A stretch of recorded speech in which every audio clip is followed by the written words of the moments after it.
بسم الله الرحمن الرحيم الحمد لله رب العالمين وصلى الله وسلم وبارك على عبد الله ورسوله نبينا محمد وعلى آله وصحبه وسلم تسليما كثيرا. ما بعد، اللهم علمنا ما ينفعنا وانفعنا بما علمتنا وزدنا علما وتقدما وصلاحا يا رب العالمين. اللهم فقهنا في الدين وعلمنا التأويل يا رب العالمين. ساری تعریف اللہ کے لیے ہے اور اس کے ساتھ والسلام ہمارا آخری رسول امام الانبیاء محمد مصطفیٰ صلی اللہ علیہ وسلم کی گرامی پر اللهم صل وسلم علیہ وعلى آله وصحبه وسلم تسلیما كثيرا. ما بعد، جم سامعین کرام، کل ہم جو پڑھ رہے تھے، کل ہم نے آخری جو مسئلہ پڑھا تھا وہ تھا یہ نماز کے سترے کے مسائل کے متعلق کہ نماز میں سترا، اس کے ساتھ ہم کل پڑھ رہے تھے، تو ہم نے کل اسے شروع کیا تھا، تو انشاءاللہ آج اسے ہم مکمل کریں گے باذن اللہ تعالی. وائس از ناٹ کلیئر، آواز میری آواز ہے یا نہیں ہے، یا آواز کلیئر ہے میری آواز انشاءاللہ؟ یہ آواز نہیں ہے میری آواز؟ طيب واضح ہے. طيب الحمد للہ طيب ٹھیک. تو ہم نے کہا تھا کہ نماز میں سترہ واجب ہے، اس کا حکم آئے گا انشاءاللہ. تو سوری، مدد واجب نہیں، سنت ہے، سنت مؤکد ہے انشاءاللہ، یہ آگے آئے گا انشاءاللہ. تو یہاں پر ہم نے تو سب سے پہلی چیز کیا ہے کہ یہ سترہ کا مطلب کیا ہے. تو سترہ وہ ہے جس کو نمازی اپنے اور گزرنے والے کے درمیان رکھتا ہے، سامنے سے جو بھی چیز گزرتی ہے اس کے درمیان رکھتا ہے تاکہ لوگ سامنے سے نہ گزریں. تو جس کو نمازی اپنے اور گزرنے والے کے درمیان رکھتا ہے، تو یہ ہے سترہ. امام اور تنہا کے لیے فرض اور نفل، خواہ مسجد میں ہو یا نہ ہو، چاہے مسجد میں ہو یا نہ ہو، سترہ بنانا حضر اور سفر میں سنت مؤکدہ ہے. یعنی ہر حالت میں، آپ سفر میں ہو یا حضر میں ہو، مسجد میں ہے، مسجد کے باہر ہے، کہیں بھی ہو آپ کو یہ سنت مؤکدہ ہے کہ آپ کیا کریں، آپ نہ بنائیں، سترہ بنائیں. بلکہ بعد نے کہا واجب کہا، لیکن جمہور علماء کی رائے ہے کہ وہ سنت ہے، اور بعد نے واجب بھی کہا، لیکن جمہور کی رائے یہ ہے کہ وہ سنت ہے اور صحیح ہے. لیکن تو انسان چھوڑے نہ اس کو بغیر کی وجہ کے، یہ سنت مؤکدہ ہے. خاص پر بعض علماء نے واجب کہا، بعض علماء نے کہا واجب کہا. ٹھیک ہے نا. تو یہ کس کے لیے؟ امام اور تنہا کے لیے فرض اور نفل، چاہے حضر میں ہو یا سفر میں ہو، یا مسجد میں ہو یا مسجد کے باہر ہو، ہمیں ہر جگہ آپ کو یہ سنت ہے اور آپ پہ مسنون ہے اور آپ کے لیے مشروع ہے کہ آپ کیا کریں، آپ ہے نا آپ بنائیں، سترہ بنائیں. اس طرح سے امام کا سترہ مقتدی کے سترے کا بھی کام کرتا ہے. تو اگر آپ جماعت میں ہیں اور ایک شخص نماز پڑھ رہا ہے، تو جو مقتدی ہے ان کو ضروری نہیں کہ وہ بنا سترہ بنائے، اس لیے کہ امام کا سترہ کافی ہے. اس لیے کہ امام کا سترہ کافی ہے نمازیوں کے لیے، اور پیچھے جو مصلی ہیں اور پیچھے جو مقتدی ہیں ان کے لیے کافی ہے. ان کو بنانا ضروری نہیں ہے، ان کو بنانا کیا ہے، ضروری نہیں ہے. تو جماعت میں صرف جو امام ہوگا اس کے لیے یعنی بس اس پر یہ سنت ہے کہ وہ بنائے سترہ. باقی جو مقتدی ہیں ان پہ ضروری نہیں ہے، اور نہ ہی ان پر یہ سنت ہے، اور نہ ہی ان پر کیا ہے، ان پہ سنت ہے. صرف امام پہ، یا اگر انسان اکیلے نماز پڑھ رہا ہے، یا انسان اکیلے نماز پڑھ رہا ہے، اگر وہ تنہا ہے یعنی، تو اس کے لیے وہ ہوگا یہ سنت ہے. سترے کی اونچائی یعنی لینتھ کتنی ہوگی، لمبائی کتنی ہوگی. سترے کی اونچائی کی مقدار اون کی کجاؤ کا پچھلا حصہ. یعنی کیا مطلب، جب ہم بیٹھتے اونٹ پہ، تو اونٹ کے اوپر جو ہوتا ہے، اونٹ کے اوپر جو رکھتے ہیں، جس میں انسان بیٹھتا ہے، اس کا جو پچھلا حصہ ہوتا ہے اس کی مقدار، اور وہ اس کی مقدار ہے ذراع. ایک ذراع کو بولتے ہیں، ذراع اس کو بولتے ہیں. یہ یہاں سے لے کے یہاں تک یہ ذراع ہے. ٹھیک ہے نا، یہ کیا ہے، یہ ذراع ہے. تو ایک ذراع کے برابر یا اس سے زیادہ اونچا، اور یہ تقریباً ہوتا ہے 1.5 فٹ. یہ کتنا ہے؟ تقریباً 1.5 فٹ. ٹھیک ہے نا، یہ تو یہ ذراع. ٹھیک. تو یہ بھی واضح کیا نا، یہ نہ سنت ہے، واجب نہیں ہے، یہ سنت ہے. تو یہ ہونا اچھی بات ہے. اگر نہ ہو، تو اگر یہ اگر نہیں مل رہا ایک ذراع کا، تو ممکن ہے کہ آدھا ذراع بھی اگر ہے تو حرج نہیں.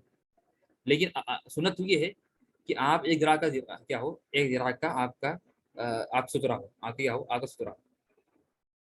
ٹھیک ہے نا. تو امید ہے کہ یہ بات انشاءاللہ واضح ہے.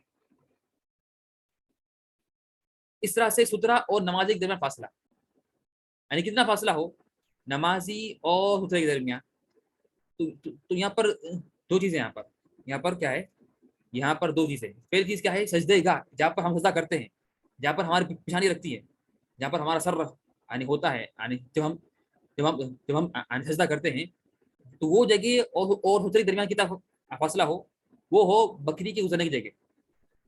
تو جہاں پر آپ سجدہ کرتے ہیں وہ جگہ سے لے کے سترے اور سترہ کے درمیان جو فاصلہ ہو وہ ہو صرف کتنا, صرف ایک بکری گزرنے کی جگہ.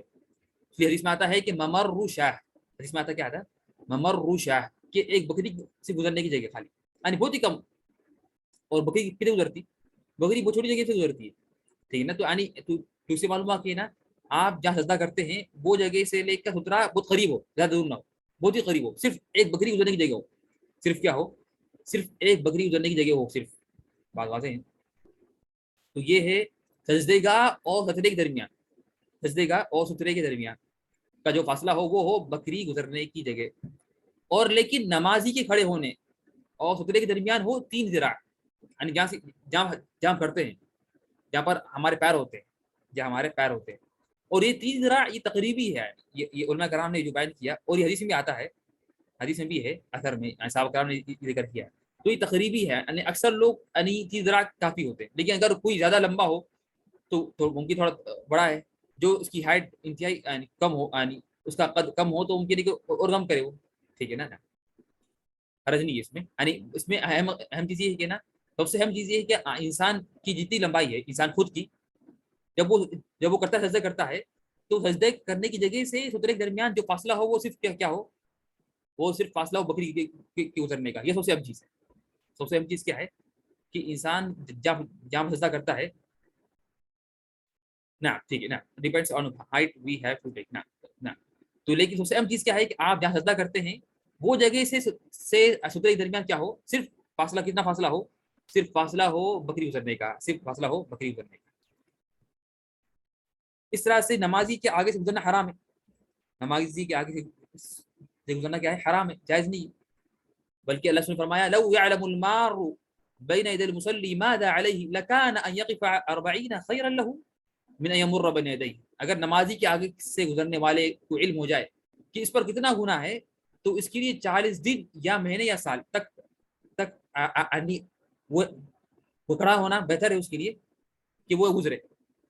اگر وہ جان لے کہ کتنا بڑا گناہ ہے, تو بڑا عظیم گناہ ہے اس میں, بڑا ہی عظیم اور بڑا گناہ ہے کہ انسان گزرے سامنے سے. کوئی نماز پڑھ رہا ہے تو سامنے سے گزرنا حرام, جائز نہیں. اور یہ ہے یعنی سترے کے درمیان گزرنا, یہ کب ہے, یہ ہے اگر اس نے ستر رکھا ہے تو اس کے درمیان سے گزرنا, یعنی یا سترا ہے اور وہ یہاں نماز پڑھ رہا ہے تو بیچ سے گزرنا یہ حرام, بالکل حرام. لیکن اگر اس نے سترا نہیں رکھا, تو کیا کریں گے, تو اس میں علماء کرام نے یہ کہا کہ صرف 3 ذراع کا آپ فاصلہ کر لیں, پھر اس حساب سے گزریں. ورنہ یہ تو مشکل کی بات ہے. اگر وہ نمازی کا کیا سترا نہیں ہے اور ہم بولنے کی بالکل منع ہے سامنے سے گزرنا, حتیٰ کہ بالکل آخر تک بھی, تو پھر وہ تو بہت مشکل ہو جائے گا. یعنی ہمیں کہاں تک گزریں گے, 1 کلومیٹر یا آدھا کلومیٹر, مشکل ہے. تو یہاں پر علماء نے کہا کہ صرف 3 ذراع جو ہے اس کو آپ گر لیں, اس کا کتنا ہو سکتا ہے آپ دیکھ لیں تقریباً کتنا ہے 3 ذراع. اور اس کے آگے سے بکری گزرنے کی جگہ جو ہے وہ پھر آپ اس کے آگے گزر جائے, حرج نہیں, ٹھیک ہے نا, یہ جائز, ٹھیک ہے, جائز. لیکن اگر اس نے رکھا ستر رکھا ہے تو پھر اس کے سامنے سے گزرنا بالکل قریب سے, یعنی سترے اور نمازی کے بیچ سے گزرنا, یہ تو بالکل حرام ہے اور بہت بڑا عظیم گناہ ہے. ذراع سے مراد ہے تقریباً, ہم نے کہا ذراع کو بولتے ہیں یعنی کوہنیوں سے لے کے یعنی انگلیوں تک بولتے ہیں ذراع, ٹھیک ہے نا. کوہنیوں سے لے کے ذراع تک جو ہوتا ہے, یعنی انگلیوں تک جو فاصلہ ہوتا ہے اس کو بولتے ہیں ذراع. اور تقریباً وہ ہم نے کہا کہ 1.5 فٹ جو ہوتا ہے